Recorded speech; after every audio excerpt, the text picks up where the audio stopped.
আমার বোনদের জন্য একটাই মেসেজ দিয়ে তাফসীর শুরু করব। মেয়েদেরকে বলবো, বয়স 20, 22, 21, 23, 18, 19 যাই হোক না কেন, যদি আপনার বিয়ে না হয়ে থাকে একটা কথা মাথায় রাখবেন, বিয়ের সময় আসলে জাস্ট যুবকের টাকা পয়সা দেখে নয়, যুবকের চরিত্রকে আপনার সবচাইতে বেশি গুরুত্ব দেওয়া লাগবে। ইটস জাস্ট বিকজ টাকা থাকলে কিন্তু চরিত্রবান হওয়া যায় না, টাকা থাকলেই মুত্তাকি হওয়া যায় না, টাকা থাকলেই আল্লাহর প্রিয় বান্দা হওয়া যায় না। আল্লাহর প্রিয় বান্দা হবে সেই যুবক যে আল্লাহকে ভালোবাসে, আল্লাহকে ভয় করে।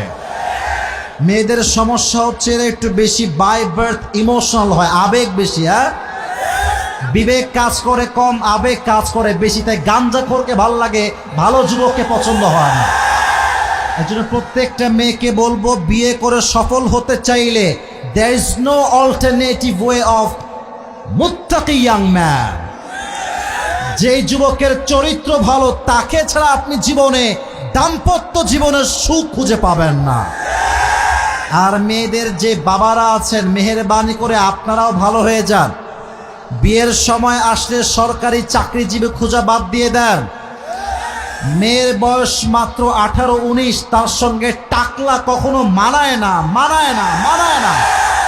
এটা মানা যায় না যুবক ভাইরা। আমরা কি মরে গেছি নাকি রে ভাই? তা আমরা থাকতে আঙ্কেলরা আমাদের বউ কেন নিয়ে যাবে? এটা কেমনে বরদাস্ত করা যায়? আমার কথা হচ্ছে, বোনদের জন্য একটা, বাবার জন্য একটা। বিয়ের সময় আসলে হাদিস মাথায় রাখবেন, ফাদফর বিদাতিদ দ্বীন তারিবাত ইয়াদাক। Become successful by selecting the one who has religion, character and conduct. বিয়ের ক্ষেত্রে চরিত্র দামি, আদবটাও দামি।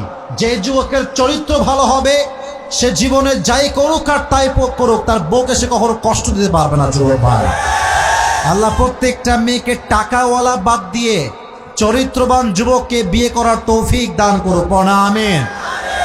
এটা আমার একটা বাস্তবিক অভিজ্ঞতা বলছি।